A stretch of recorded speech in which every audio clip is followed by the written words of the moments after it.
تازه او خبر.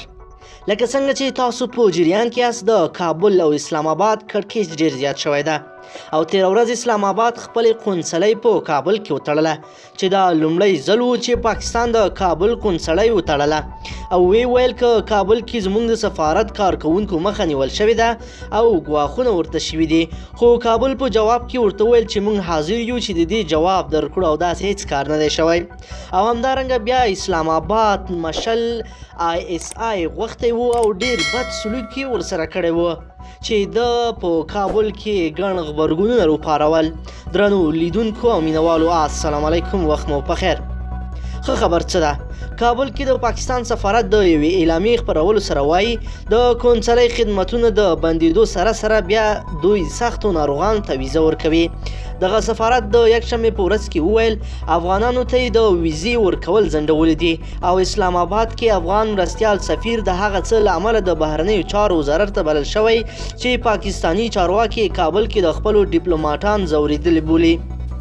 خو د افغانستان د بهرنیو چارو وزارت ویان ګران هیواد BBC ته وویل هر ډول اندېښنې باید رسنیو ته له راوتلو خدمتونو درولو مخکې له ډیپلوماټیکو لارو حل شي. هغه په خبره افغان حکومت دا وخت د پاکستان د بهرنیو چارو وزارت او په کابل کې د هغه هیواد سفارت لخوا د خپرو شویو بیانونو او اندېښنو د څېړنې په حال کې دی او هڅه کوي چې ستونزه ژر حل کړي. خو د دوشنبې په ورځ د افغانستان د بهرنیو چارو وزارت د یوې اعلامیې له لارې د پاکستان استخباراتو لخوا د خپل سفیر د احضار او ورسره د پاکستاني نظامیانو د ناسم چلند خبره کړې وه. د ISI مرکز ته د مشل بلل.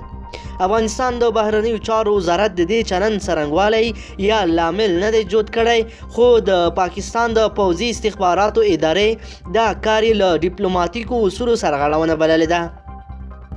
خو د پاکستان د بهرنیو چارو وزارت نن سه شنبه په یو اعلامیه کې ویلي دوی له افغان سفیر سره د ISI لخوا د ناسم چلند په اړه د افغانستان د بهرنیو چارو وزارت تورونه ردوي.